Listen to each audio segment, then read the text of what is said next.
você, amigo, amiga enxadrista, tudo bem? Aqui Gerson Pérez, falando hoje não do Clube Xadrez Online, mas estamos na bela cidade de Piracicaba. Teles, tudo bem? Gerson, tudo bem? É um prazer estar falando com você. Você é uma pessoa que eu admiro muito pelo seu trabalho, pela sua história, e tudo que a gente faz em benefício do xadrez, não por orgulho, mas algo que sempre nos engrandece. Eu estava falando com o Teles, em off aqui, que o primeiro torneio maiorzinho que eu ganhei tinha por volta de 100 jogadores, em 1993, Clube Semanal de Cultura Artística, Campinas, o Teles que estava arbitrando. Era o número 67 do torneio, estava começando ali, capivarinha, né? E acabei ganhando o torneio 6 em 6. Acho que você dá sorte, não? Dizem que a sorte só acompanha os campeões, então você já nasceu campeão, tá bem?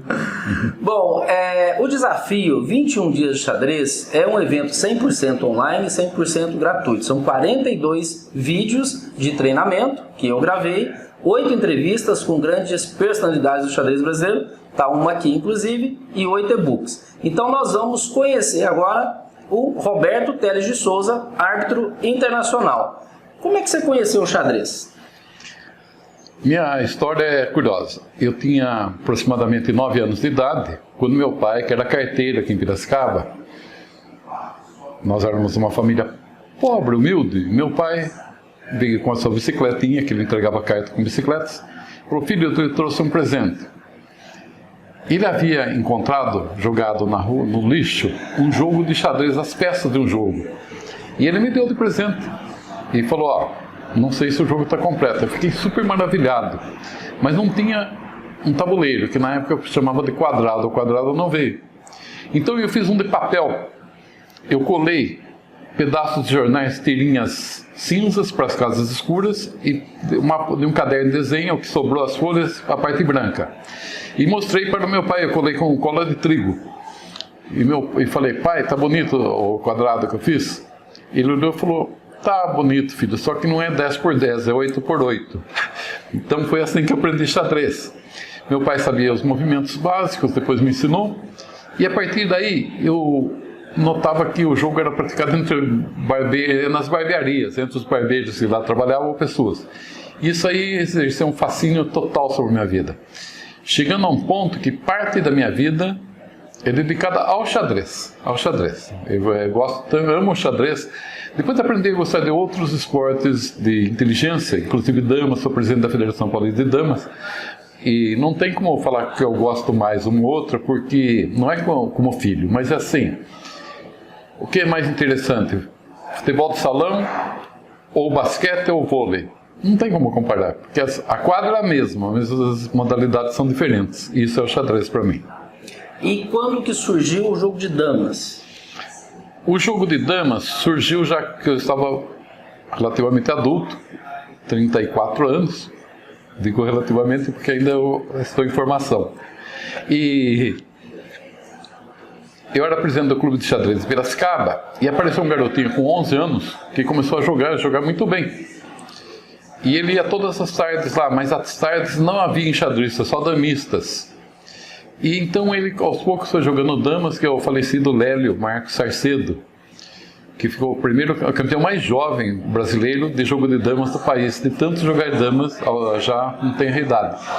Ele com 12 anos foi campeão piracicabano infanto-juvenil, que até aos 18, e em xadrez, mas aos 14 já era campeão brasileiro de damas.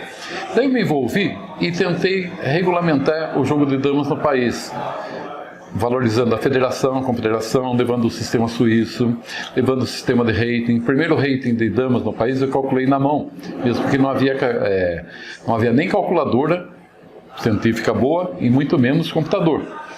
E foi assim que nasceu uma paixão muito grande por damas também. Bom, e o xadrez hoje ele está muito forte na escola. Inclusive nós estamos dentro de uma instituição de ensino e está acontecendo um evento aqui. Então está muito aberto o ambiente escolar para o xadrez. Quais os benefícios do xadrez que você consegue observar? Por exemplo, fala-se muito questão da memória, paciência, atenção, mas cientificamente o que a gente poderia agregar aí? Gerson, antes de fazer uma diferenciação específica sobre os benefícios, os vários benefícios que provavelmente o xadrez propicia, é interessante falar uma diferença entre escola e educação.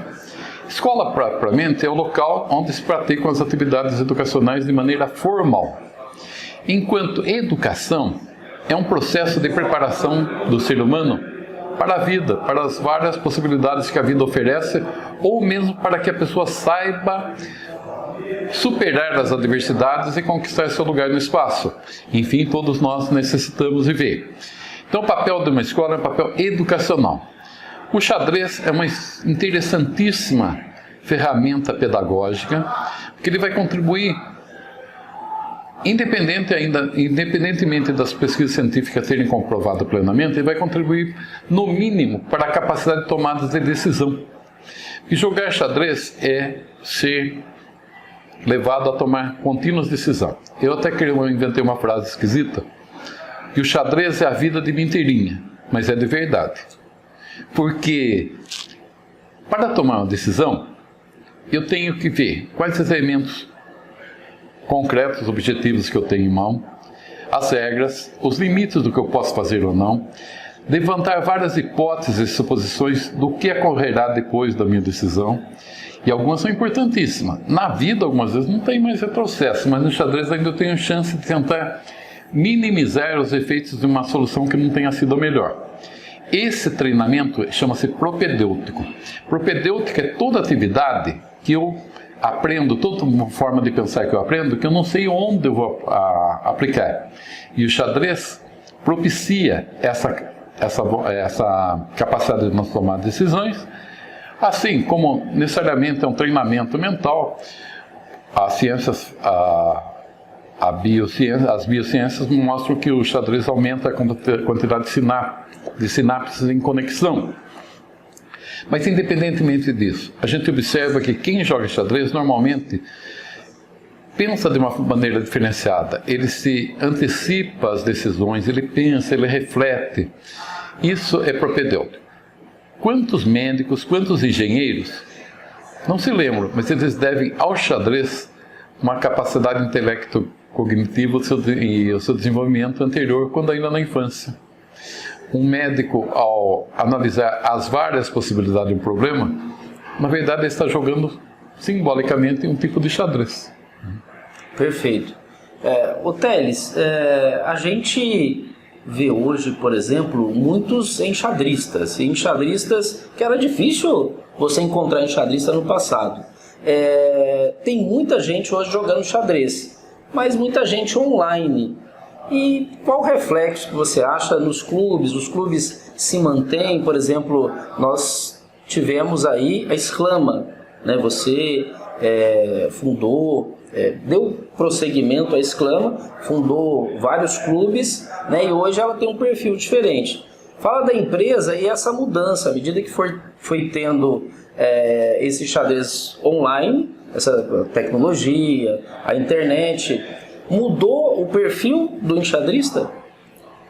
O que mudaram foram as condições tecnológicas. Eu até criei uma expressão, xadrez AC e xadrez DC. Antes do computador e depois do computador. Depois do computador mudou-se até o jeito de jogar. Antes, no jogo de xadrez, um xadrez mais competitivo, peões dobrados, peões isolados, era um problema gravíssimo. Hoje, um grande mestre, ele joga como se fosse até uma virtude. Tem horas, mesmo aquilo que era um defeito, passou a ter uma nova ótica. Ainda que haja uma diferenciação muito grande entre o pensamento da máquina e o pensamento do ser humano. O pensamento da máquina é determinístico, enquanto o pensamento humano é probabilístico. Essa é a grande diferença do computador e do ser humano. Ele pode analisar milhões e milhões de posições em poucos segundos, mas ele não tem ainda a capacidade humana, pode ser que um dia tenha, de desprezar algumas possibilidades que aparentemente não têm tanto a ver, não há necessidade de pensar em tudo. Quando o computador faz uma análise, ele muitas vezes analisa coisas que o ser humano já desprezou há muito tempo. Pode ser que futuramente o computador venha esgotar o jogo de xadrez, mas nem por isso o xadrez vai perder sua beleza e aficionados. Porque um carro corre mais que o Bolt, mas o Bolt, como ser humano, ele que está sendo a prova, não ele o carro. Assim mesmo o computador e o ser humano. Por mais que o computador tenha algoritmos que possibilitem uma solução de todo o processo, não perde a sua essência.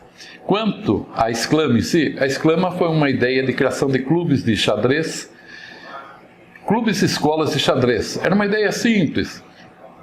Com 50 associados você pagaria o aluguel e os custos de uma casa, e os aficionados da cidade poderiam dar aulas de xadrez.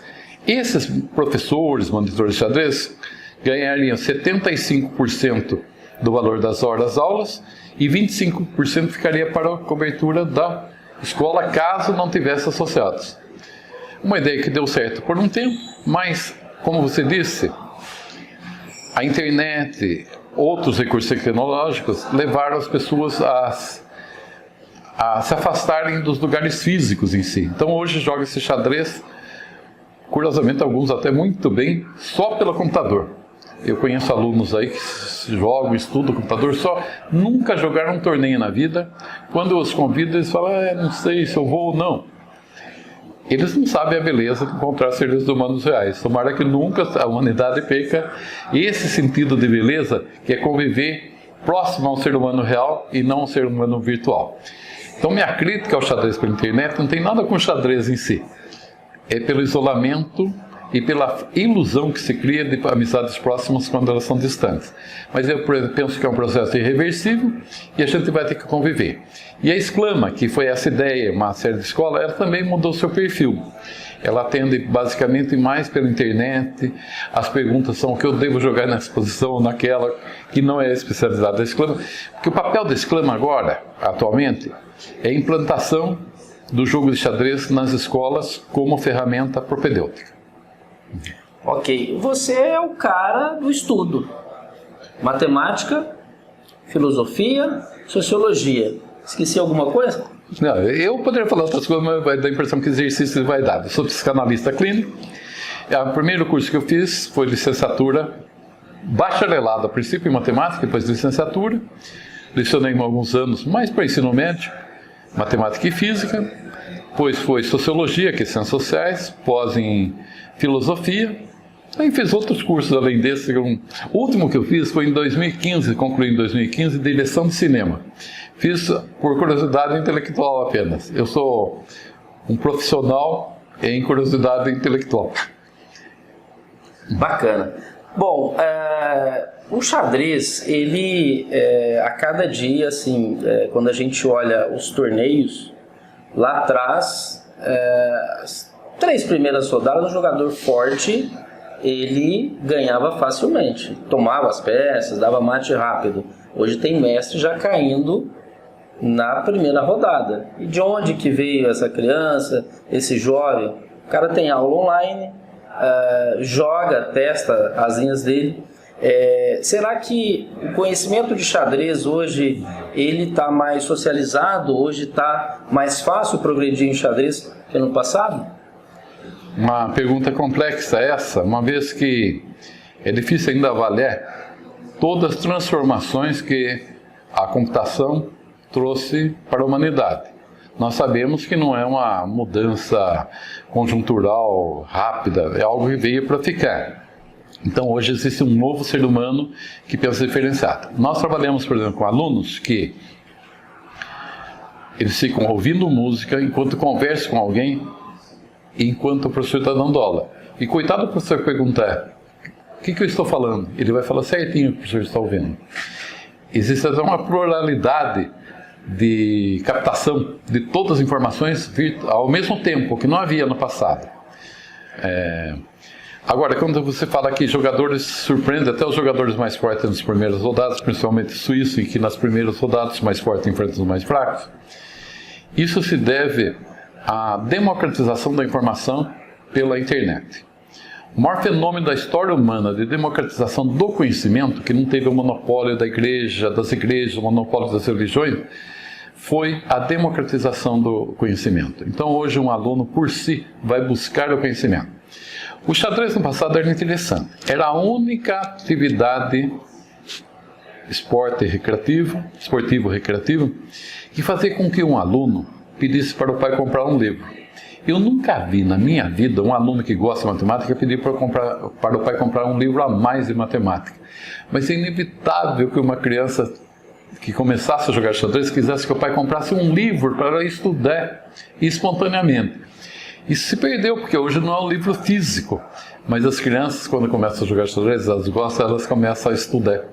Então, aquilo que era óbvio, que o mais forte ganharia com o mais fraco, precisa ter cuidado, porque o mais fraco aprende rapidamente.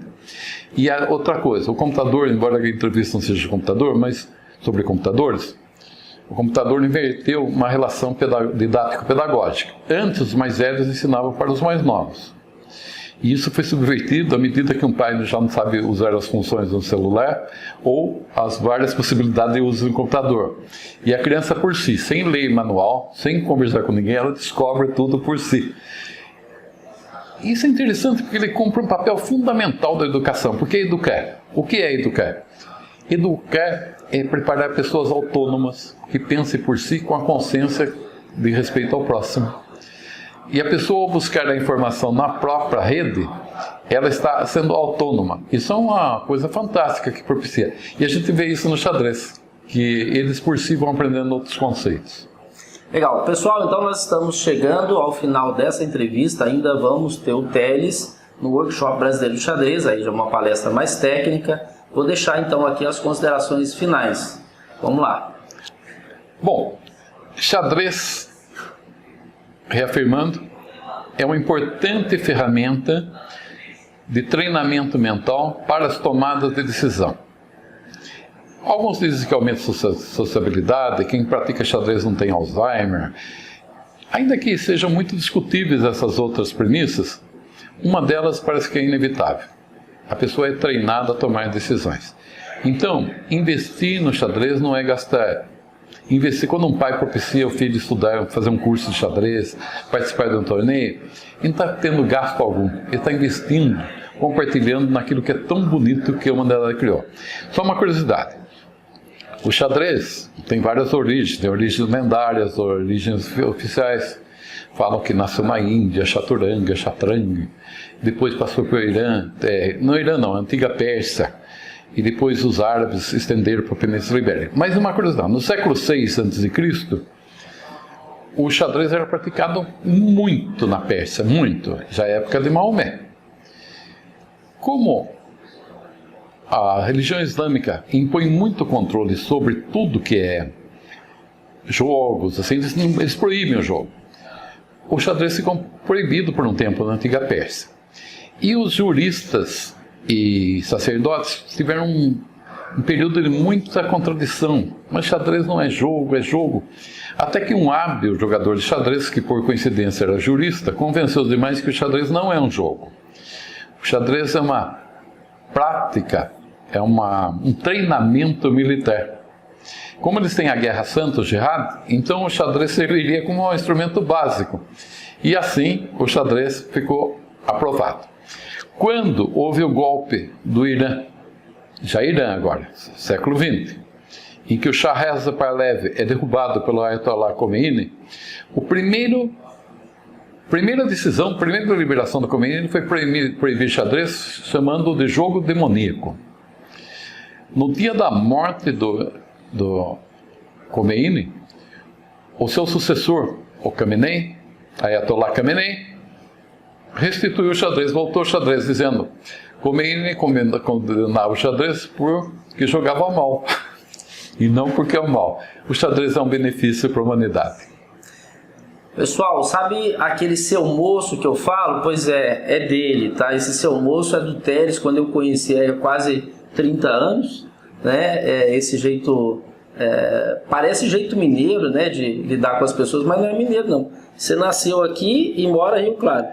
Isso, eu sou piracicabano, moro em Rio Claro, e o seu moço tem a impressão que veio de Minas, eu não sei de onde veio, da minha infância, de tratar todo mundo. E aí, seu moço, como vai, seu moço? E o Gerson, desse seu moço que eu gosto muito, uma pessoa que eu admiro, que desde criança teve a honra de participar ao lado deles em torneio, eu como árbitro, ele como jogador, mas ele é um dos grandes baluartes do xadrez brasileiro. Então, estar aqui falando com ele é um motivo de orgulho infinito.